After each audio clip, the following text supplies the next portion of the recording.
Fuel of future, Nitin Gadkari double down in ethanol petrol रो।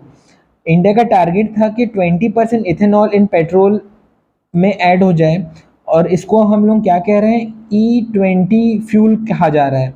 इसका benefit क्या है, कार्बन न्यूट्रलिटी कॉज करेगा ये, और दूसरा ये import of the crude oil about 10 billion per year से डिक्रीज कराएगा। ये बनता कैसे है, इथेनॉल जो इसमें E20 फ्यूल में यूज हो रहा है, ये ब्रोकन राइस और सी हैवी मोलेसेस और मेज से बनाया जा रहा है। Largest producer of ethanol petrol कौन है, ये है फर्स्ट में यूएसए है, सेकंड में ब्राज़ील है। इसका डीमेरिट क्या है, 20% E20 फ्यूल का ये रिड्यूस कर दे रहा है efficiency of the motor vehicles, mileage कम हो जा रहा है अल्टीमेटली।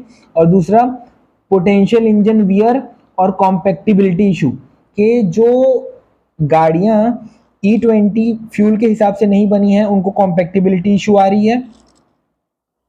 और तीसरा है कि ओल्ड व्हीकल वियरर ओनर को ट्रबल हो रहा है, कि जो ओल्ड व्हीकल जिनके पास है उनको इससे ट्रबल हो रहा है, उनको इसको चेंज कराना पड़ेगा। इन सब पे बात, ये सब डीमेरिट्स हैं E20 फ्यूल की। अब एक क्वेश्चन देख लेते हैं प्रीलिम्स के लिए। पहला, with the reference of the ethanol blended fuel in India consider the following statement. पहला स्टेटमेंट है, broken rice C heavy molasses among the feedstock are used for production of ethanol in India। दूसरा statement है, vehicle manufacture in India as per BS2 norm since 2001 are compatible with ethanol blending up to 20%। तो देखिए पहला statement क्या है, broken rice and heavy molasses use करके ethanol का formation हो रहा है इंडिया में, ये स्टेटमेंट सही है।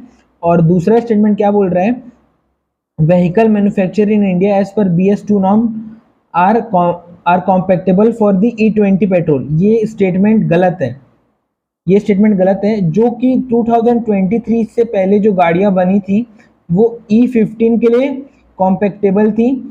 जो 2013 के बाद जो भी गाड़ियां बन रही है वो E20 के लिए कॉम्पैक्टेबल है। तो ऑप्शन सेकंड गलत हो जाएगा, ऑप्शन 1 बस सही है। तो अपना आंसर होगा ऑप्शन नंबर ए।